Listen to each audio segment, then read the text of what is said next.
that when we start to see that in the next year and a half or 2 years, that's going to be when people realize that supply demand balance it's not a cyclical thing. It's kind of a permanent thing.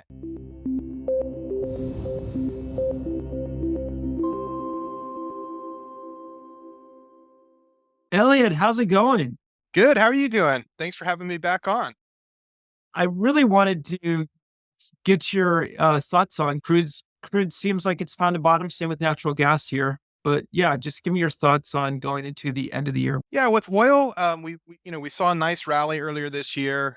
Crude oil kind of hit a wall around that sort of 85 to $90 a barrel level, and I think that may hold for some time. But fundamentally, I believe that the oil markets are well supported going into 2025. Despite all the talk of demand destruction, electric vehicles and the like, we're just not seeing it. If you look at a chart of global energy demand, it continues to grow across all commodities, including oil. And fossil fuels still account for 82% of global energy use, primary energy use. So demand is still growing. You have emerging markets like India, which are still at a very low level of per capita oil consumption, but it's really starting to take off. It's going a little bit parabolic. So the demand side to me looks good. The supply side, I think, is where the action is, and I think that's a lot tighter than most people realize. Um, yes, OPEC is keeping barrels off the global market for now, but I actually think ultimately they're not going to have too much trouble putting those barrels back in as we move through 2025. The Energy Information Administration here in the U.S. is clearly was overstating U.S. oil production to a large degree. I think a lot of it was the way that they changed the way they account for U.S. oil production and natural gas liquids going into the oil supply for export. I also think that what we saw in the beginning of last year, listen to a call from a company like Halliburton, and you'll hear that there was a lot of drilling activity in the first part of 2023, mainly from small private producers in places like the Permian who were dressing themselves up for sale. And in the second half of the year, they saw strong production growth and a lot of them sold, right? A lot of those companies ended up getting acquired. And the reason that they wanted to dress up their production is that usually when you're buying a private oil company, you're going to value that based on the acreage they have, but also a dollar amount per flowing barrel of oil, just oil coming out of the ground. So of course they wanted to jam that up, and it produced a quick rush of production. But what we're now seeing is that come off. So I think the oil markets are very well supported into 2025. I think that what we're doing is we're moving into a higher average range. So last year, we saw oil down in the 70s, low 80s. Now I think we're going to see more oil like 90 plus as we move through 2025. Because that's what's needed to provide enough of an incentive for these big oil producers to keep producing oil, finding new sources of oil, keeping their drilling activity steady. So I think the oil market looks very tight, and frankly, I think it's going to be tight for years. Usually, these super cycles in oiling and other commodities really last for many years. We saw it in the 70s, we saw it in the aughts or whatever you want to call them, the 2000s, and we're seeing it again today. Natural gas, obviously the front month of the curve is very depressed, right? So we've seen prices under $2 a million BTUs here in the United States. But honestly, that's irrelevant for most producers, right? Most producers have locked in a lot of their production through hedges for the next several months, many of them into early next year. If I look at the curve, right, the futures curve on NYMEX, what you'll see is the front of the curve is down here, right? And as you move up, right, through 2025, 2026, it's much higher level. So I think that, the price, the front month price around $2, a little under $2 right now. But if I look at the average price starting this December through the following year, we're looking at 360 a million BTUs, a lot more comfortable level. A lot of Oh, futures for next year. Eric, when are we looking at that? Which Um, time frame? if you look at the NYMEX futures curve, natural gas for delivery Yeah. in December of 2024 through December of 2025, so 13 months inclusive. The average price is up around Got it. 360, and a lot of months it's over 4. So, I think a lot of So that's a double. investors, yes, it That's is, a and double. it's already baked in the curve. I mean, this isn't even a prediction. It's already what prices are available in the curve.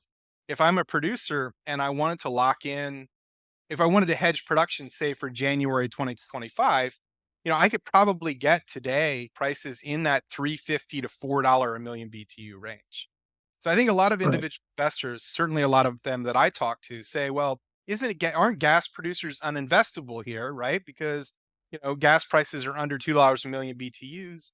The reality is they aren't under $2 a million BTUs unless you're looking at June 2024. If you're looking at next year, they're already at much healthier levels, and I think Got it. that's what's needed. Okay, so we're getting way ahead of ourselves, but I want to go to this because this is very interesting to me. Sure. So you mentioned this the last time we spoke, which was Mhm. last January. You addressed the curve in natural gas, and you said more or less the same thing. Look, Andy, look at the second half of 2024 going into 2025. So now my next question is, how do you play that? Is that an equity play because equities aren't showing, if you would, the price, the double of the price in natural gas? What Yeah. would you? Yes, I think that the best play for a longer term investor is the gas producers. The reason being is that, obviously they don't sell all their production in the month of June 2024 for the whole year. They sell Right. production throughout the year. The better ones have significant hedging in place and very low production costs. I like to talk about Chesapeake, for example. Chesapeake is in the process of acquiring Southwestern Energy, and they're a dual basin producer. Both companies are dual basin producers. They produce in the Marcellus Shale of Appalachia, so Pennsylvania, West Virginia, and they produce the Haynesville Shale, which is Louisiana.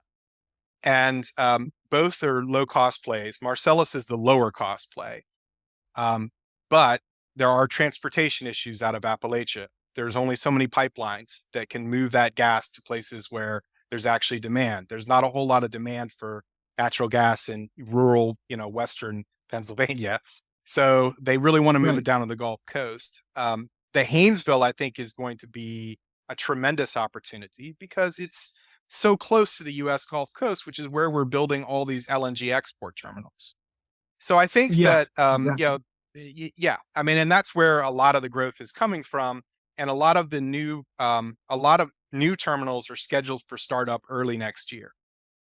Golden Pass in Okay. Texas, which is Exxon's project, is a primary example, but there are others, and the Haynesville producers are going to be right there. So, I want to own a name to play natural gas. I think you want to own a name that has low production costs and the Mhm. potential to grow production into that growing export market for natural gas.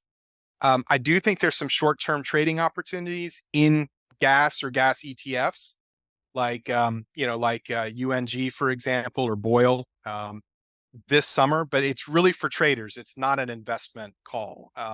If you're Sure. looking to play gas over the long haul, stick with the producers.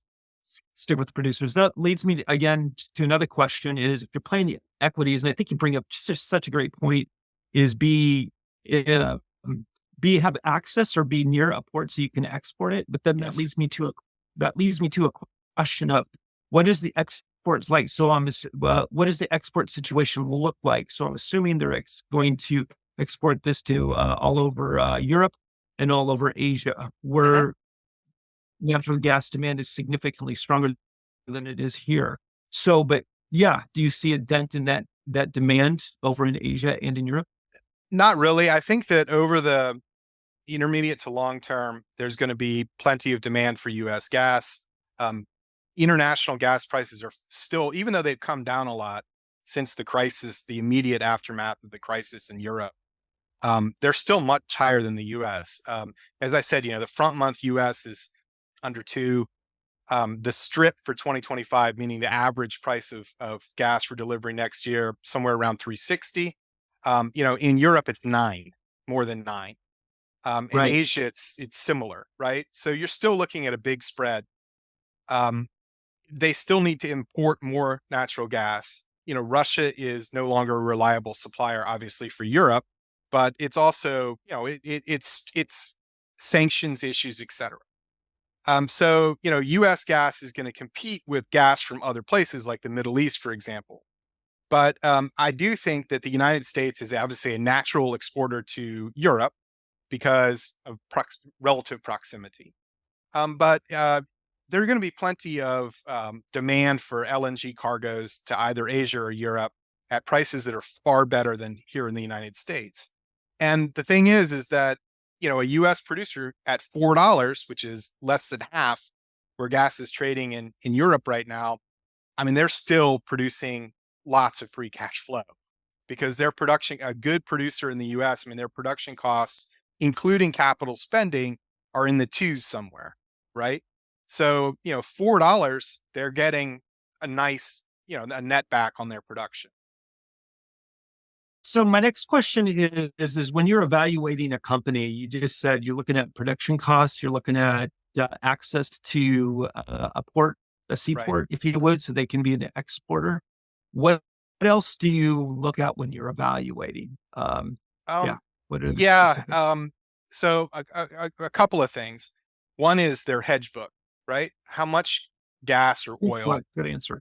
that do Yeah, they have hedged? Do they have locked in the price? Um, and when is it locked in, right? So usually when you look at right. a company's results, they'll tell you, they'll break it down. They'll say, we have X percentage of our production hedged for 2024 or the last 9 months of 2024, depending. But they'll also, if you go into their accounts anyway, they'll break it down by quarter. They'll tell you exactly what the hedges are. Are they swaps? Are they puts? What are they? And Yeah. for gas, for example, what I'd love to see is a lot of hedging for the next few months because gas prices are terrible, and that's so that being locked in with some hedges to provide some cash flow offset during these lean years makes a lot of sense. And I like to see less hedging as we move through 2025 because I think the price of gas is going to be much stronger, and I want these companies to have some upside from that. The smart Right. ones, and again, I mean, companies like Chesapeake, EQT also, they look ahead and they layer in hedges over time so that they don't get stuck doing something like having a bunch of hedges for early 2025, watch the price of natural gas take off, and they're, sitting there selling at half the market price. Plenty of producers have done that in the past. So, but I like to look at that balance. I also look at, general corporate things such as, how much debt do they have? How what are their capital efficiency costs is a big thing too, for a few reasons, right? But on the cost side, how much debt do they have? How much financial flexibility do they have? I'll give you an example. This year gas prices are low, as I said. Chesapeake, right? What they've done is they've done what they call deferred tills. TIL is an acronym for turn in line, which is basically an energy industry term meaning to take a well and actually start selling oil or gas from that. So it's basically the final step of putting a well into production. That well has already been drilled. It's already been fractured. It's already had the basic hookups to the gathering system. It just needs to be basically switched on. So what They just Chesapeake need has to said, turn it on. yeah. So what Chesapeake has said is that we won't turn it on right now. We'll wait Why until would they next if they, year. Right. yeah, because they're getting the gas prices to double Well, the price. exactly. Yeah, but I'll tell you why. Some of these smaller producers literally need the cash flow coming in the door. They don't have the Right. luxury of spending all this capital and not showing immediate production because people are going to say, But you just bring up a huge point. I'm yeah, interrupting you, but my no, mind no, is really racing. You bring up a great point. You really need to pick well, meaning yes, you don't want to pick, ABC Acme Natural Gas Company just to ride this wave, okay? Because it could be right, BK in 3 to 6 months. You want to make sure you're getting a company that not only is positioned well to take advantage of the curve, if you would, next year, but also right. has the financial resources to get through the end of the year. Yeah, the financial resources to fully take advantage of what's going on. And also, just that when gas prices do take off, they'll be well positioned. That they'll be able to grow production into Yeah. that strengthening market. Yeah. Got it. Okay, so let's go back to oil here. And oil is fascinating to me because that's really the backbone of the US economy, the world economy, if you would. Right. Um, a couple of questions I have. We talked about we talked about demand, and you said that there's demand is significant still with India. You Mhm. mentioned India, but how about the demand in China? What are you seeing there? Because I heard that there's a lot of demand destruction, if you would, with the slowdown in their economy.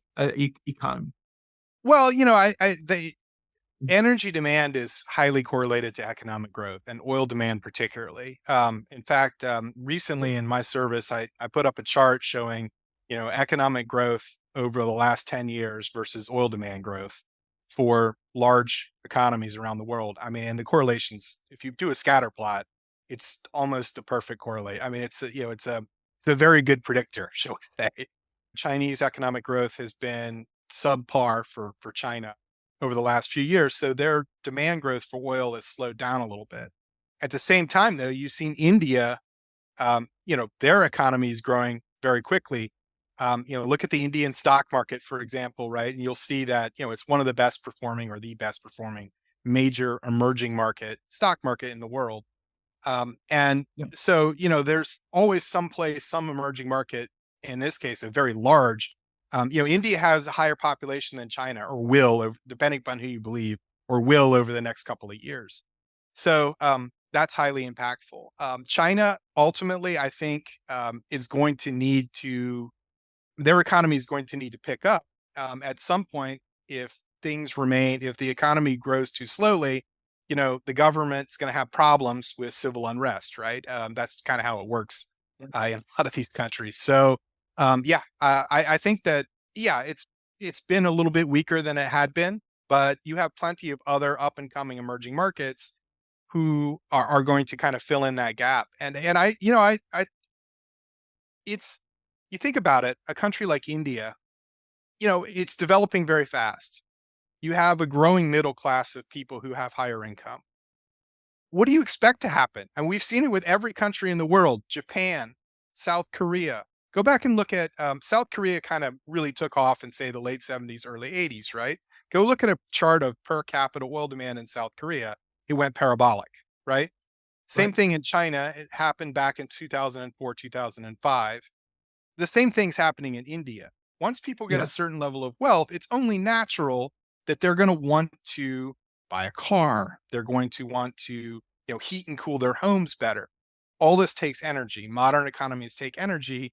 Um, y- you know, uh, India is growing and China has grown, and that's going to continue. So I think that long-term demand story is very much intact. I think that a mistake that actually, frankly, a lot of us that follow energy markets closely have made in the past is kind of buying into this defeatist view that energy or fossil fuels specifically are a dying market. They're not. Fossil fuels account for 81.7% of global energy demand. In 2000, right, it was 4 percentage points more, less than 4 percentage points more. So in the last 22 plus years, right, I'm measuring through 2022, um, fossil fuels have lost 3.9% of market share, right? And they still account for 82% of global energy demand. In China, it's higher. In India, it's higher. So the idea that in the next 5, 10 years, which is what some people are talking about, that fossil fuels are going to get yeah. phased out, it's It's not going insane. to happen. And Yeah, they making these same predictions for years and years and years. It never happens. Government targets, if they can't be met, they get thrown out. Look at a country like Germany. Um, the business is growing, and here you have a business which makes up 4% of the S&P 500 energy stocks in the peak years back in 2014. Back in 2008 to 2014, that time it was as much as 16%. These companies are going to be a lot bigger because they're supplying a mission critical commodity for every economy, developed, developing, whatever. Got it. Well, the two things I want to add or ask about. We can't talk about oil without talking about OPEC. And Mhm. so they've been cutting supply here in the past 12 months. So I want you to talk about that. Where are they at, or where do you think they are at within that? And then number two is we had the oil revolution in North America or in Canada. I want to say it started to come on 2009-ish, 2010-ish, and really hit a peak. Well, I don't know if it was a peak, but around in the teens year, 13, 14. Where is that in all of this equation? And I was reading that their depletion rates are, correct me if I'm wrong, around 40 to 50%.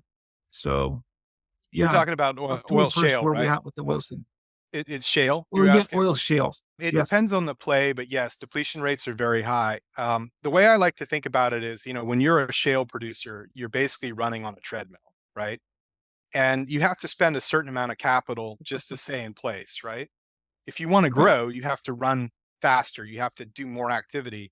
If you slow down your activity too much, pretty soon you're going to fall off the back because you're just going Right. to, that decline rate's going to overwhelm you.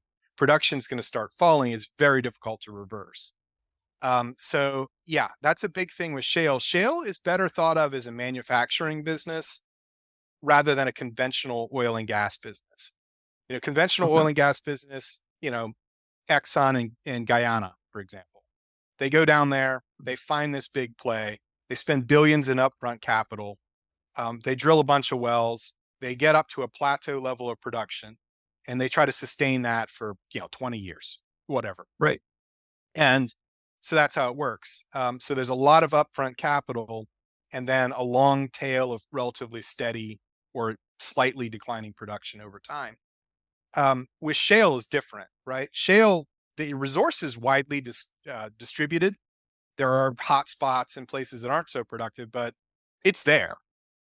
So once you identify your prime drilling locations, your lowest cost wells, it's only a matter of drilling more actively and completing those wells.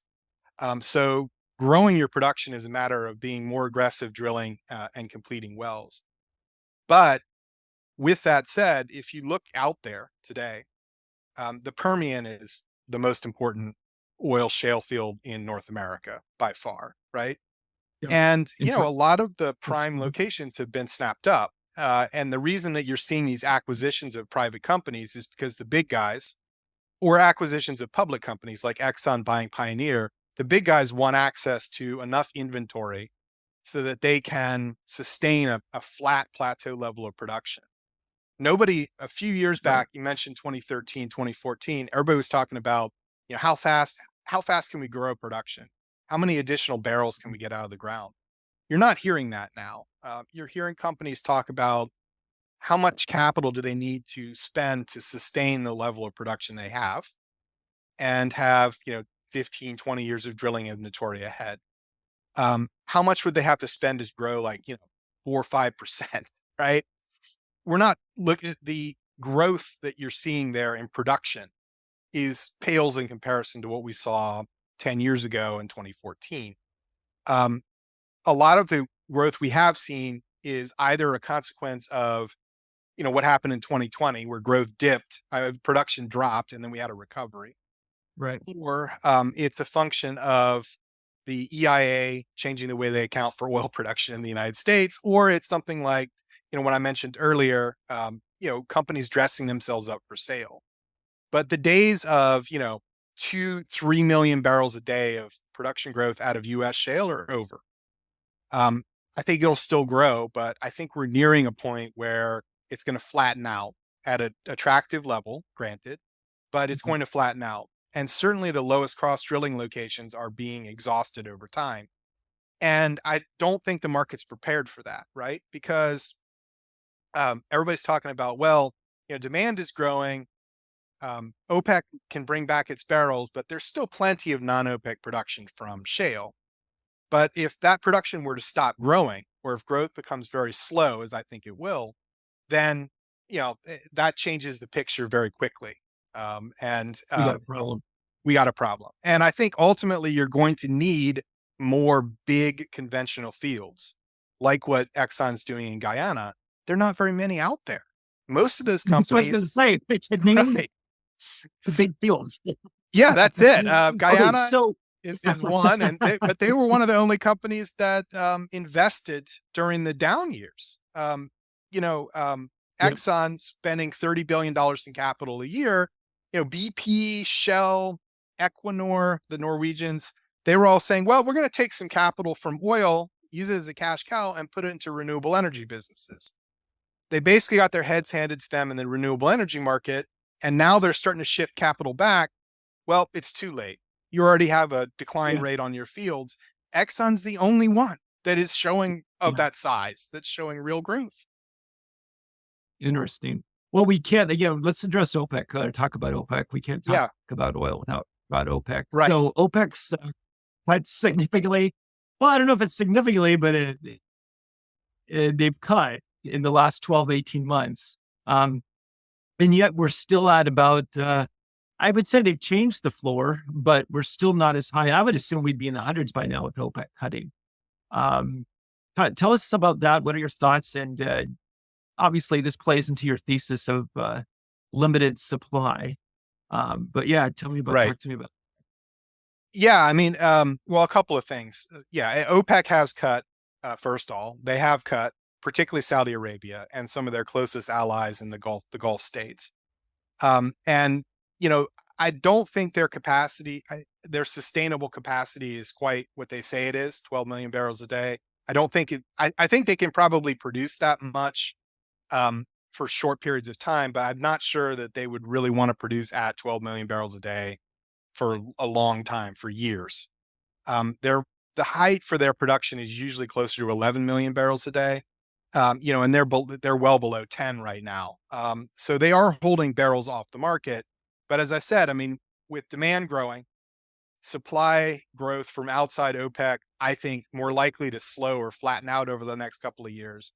My view is as we move through this year and next year, barring a global recession, you're going to see the oil market continually tighten, and they're going to be able to start putting those barrels back in. And ironically, this is kind of my second point. I think that it could be more bullish for oil when OPEC starts bringing those barrels back than it is with them cutting production. The reason Okay, tell me about is that. right. The reason is it's kind of like a threat. Remember back in the 80s, we talked about mutually assured destruction, right, between the U.S. and Soviet Union. It's kind of like that. They have these barrels off the market. They could flood the market and drive down prices to punish shale producers or punish other OPEC members that are overproducing. Um, there's a view that even though the oil market's tight right now, there's still this oil sitting on the sidelines that could be brought to bear. And if they decide that, it's no longer worth controlling the price of oil, which I don't think they will, it's still a threat, right? It's still the idea is there. As demand and supply continue to remain tight over time, those barrels come back into the market. There's no marginal supply sitting on the sidelines.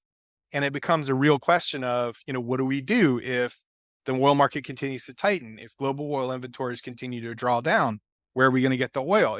If Saudi Arabia isn't capable of bringing on, you know, 2-3 million barrels of oil a day, right, for any length of time, where are we going to get the supply? And if you think about it, this isn't just a theory, right? If you think about it, when oil has been strongest in history, think about 2008, think about 2022. It's when OPEC doesn't have a lot of spare capacity, and they're actually bringing more capacity to bear, right? They're increasing their production because the reason they're doing Yeah. that is because demand is exceeding supply, and they're trying to keep the price of oil from going too high, spike too much, because that could destroy demand. um, that's when you tend to see those big rallies in oil. And I think that when we start to see that in the next year and a half or 2 years, that's going to be when people realize that supply demand balance it's not a cyclical thing. It's kind of a permanent thing, right? Like, yeah, no, bloody blood. Right. It's drastic. Okay, so let's get to the equities part. Well, first, before we get to equities, how would you play this if you're an investor here? Would you buy the ETF or look at the Exxons of the world or smaller caps, or how would you play it? And what's your evaluating process here? Yeah, on the producer side, I don't actually most of the ETFs, I think they're fine if you're trading, but mostly they are either too concentrated or they contain kind of the good, the bad, the ugly of the industry, right? So you've got, if you Sure. look at an ETF like XLE, for example, I mean, it's mostly Chevron and Exxon. In my view, you probably just want to buy Exxon and be done with it. Or if you look at one like XOP, which is kind of the broader, includes some smaller and mid cap names. You've got names in there that I like a lot. You've got names in there that I think are struggling to grow production, have high cost basis, et cetera. So I'm definitely a fan of the energy business. I think most people think of it as some sort of monolith, but the reality is that it's one of the most stock specific industries out there. uh, Companies don't just follow oil and gas in terms of price. Last year, for example, we had a wide gulf in performance between the top three performing stocks in my coverage universe and say the bottom three. Bottom three are way down. The top three are up 20+%. And last year was not a great year for energy overall. So it's definitely a stock picking, that's a cliche, but it's a stock picking market in Sure. energy. You have to be selective. So I would look at on the oil and the gas side, I would look at names that have relatively low production costs, have a financial flexibility to weather current, especially on the gas side, low gas prices, but also have the flexibility to take advantage of rising commodity prices, which I think we'll see by bringing more production to bear. On the majors, I think it's hard to do better than Exxon. They're the only one who invested in new oil and gas production projects. Everybody else decided to follow a different script. Didn't work out. Exxon wins, I think.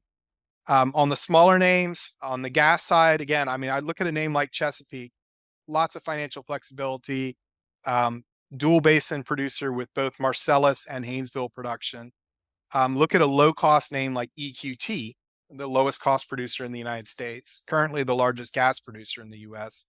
Um, if Chesapeake gets the deal through with Southwestern, then they will be.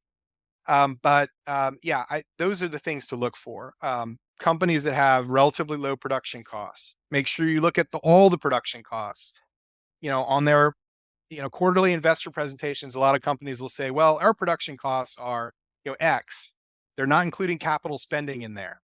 In shale, capital spending is the same as what it costs you to maintain your existing wells. It's mission critical because if you don't spend a certain amount of capital, as you mentioned, your decline rate's going to be 50% in the first year. It's not going to take long before your production is falling off a cliff. So you look carefully at their actual costs, including the capital they need to spend.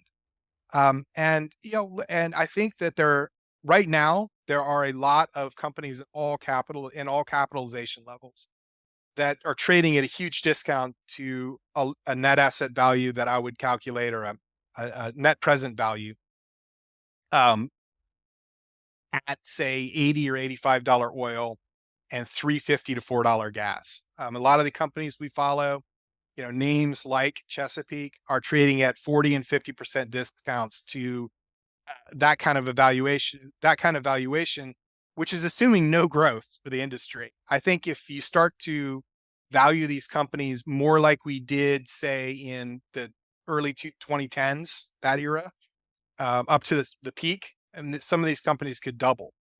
Because right now, energy is out of favor still, even after a 4-year bull market. Imagine that. These companies are still cheap. And before this cycle is done, if history is any guide, these companies are going to look very expensive. And I think that's years in the future. Okay. Interesting. Let's end on this. Let's talk briefly about uranium. We had Yep. such a big run, and I didn't give you enough props. I had you on last June, and that was the start of the run, Yeah. and you really nailed that. Um, Thank you. so well done. But where are we at now? You're very welcome. Where are we at now in the uranium market? We had a good run up, then we had a mild correction here, but there are some stabilities. Yeah, Mhm. where are we at in regards to price as well as the where are we at in the equities?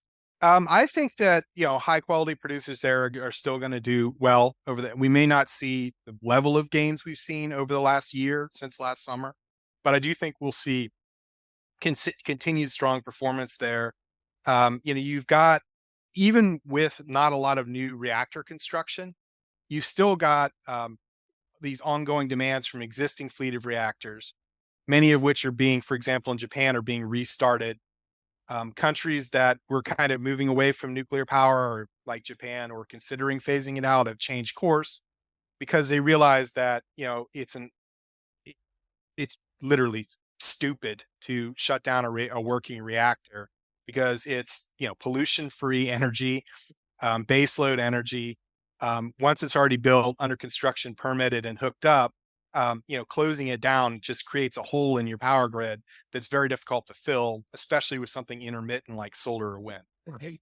And then I do think over time we probably will see continued reactor construction from particularly the emerging markets, right? Because again, it is the world's largest and most logical, steadiest source of emissions free energy. And I'm not just talking about carbon, by the way. I'm talking about emissions of everything from, nitrous oxide, sulfur dioxide, all the things that pollutants of all sorts. So I think it makes a ton of sense. I think it'll continue to grow. I don't think that we need some sort of boom in reactor construction, right, to make these stocks go higher. I think a company like Cameco, for example, they can just continue, signing up long-term contracts at attractive prices for uranium to supply the global market. So I think it's going to be probably a slower and steadier situation going forward. Uranium last summer was kind of the only game in town in energy, right? Energy wasn't doing great in 2023. It's done very well, by the way, since the end of 2020. I think it's up 190%, the S&P 500 Energy Index, which beats the top performer. It's almost triple the technology sector in the S&P. So it's doing very well, but last year was a kind of a weaker year. This year's it's very strong again. But uranium was kind of the only game in town. I now think that we're seeing that broaden out, and there's a lot of stories in oil and gas and other markets, but I do think it's going to continue to do well. I wouldn't be surprised at all to see uranium prices and uranium stocks get into kind of like a speculative bubble before this is over. We saw that back in the last big uranium bull market, 15 years ago, and I think we'll see that again, probably this cycle. Got it. And we're All not right, there yet. Elliot, I want to thank no, yeah, quite. I want to thank you so much for coming on and give us your thoughts on energy. It's always a pleasure. If people are interested in your work, how can they find you? Yeah, the two easiest ways. I have an online newsletter service called Energy and Income Advisor. So energyandincomeadvisor.com. You can also read some of my commentary. I cover energy a lot on there as well on my Substack, which is called the Free Market Speculator. So just go to substack.com, look me up by name, or Free Market Speculator. You can sign up for free. I send out commentary once a week, often covering energy and some of my thoughts. So that's a good way to get started. Excellent. All right. Well, I will link to all of this in the show notes on both the Thank you. podcasts. You're very welcome, as well as the YouTube video. All right. Thanks, Elliot. It's always a pleasure having you on. We'll have you on again in the next 3 to 6 months to get your thoughts. Thanks for having me.